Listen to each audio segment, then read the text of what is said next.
প্রতিবার যখন ওই লোকটা পানি খায় ও হঠাৎ করেই মরুভূমিতে পৌঁছে যায়। শুরুতেও বুঝতেই পারে না যে ওর সাথে কি হচ্ছে। একদিনও অবশেষে পানির একটা উৎস খুঁজে পায় এবং কোনো কিছু না ভেবেই সাথে সাথে পানি খেয়ে নেয়। কিন্তু পরের মুহূর্তেই ও আবারও মরুভূমিতে পৌঁছে যায়। এই সিলসিলা ৩০০ বছর ধরে চলতে থাকে।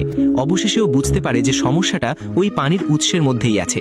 এবারও পানি না খেয়ে সরাসরি সেটার উপর দিয়ে হেঁটে চলে যায়। এবার কিন্তু অভিশাপটা অ্যাক্টিভ হয় না।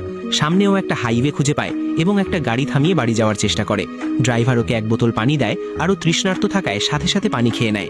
কিন্তু পরের মুহূর্তেই ও আবারও মরুভূমিতে পৌঁছে যায়। এবারও অনেক রেগে যায়।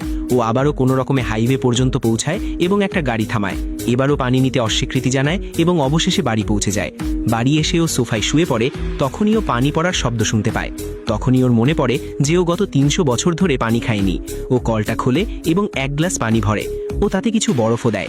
এবারও সাবধানতার সাথে প্রথমে আঙুল দিয়ে এক ফোঁটা পানি চেখে দেখে। ও অপেক্ষা করে, কিন্তু কিছুই হয় না। তারপরও পুরো গ্লাসটা এক চমকেই শেষ করে ফেলে। ওর মনে হয় যে এবার অভিশাপটা শেষ হয়ে গেছে।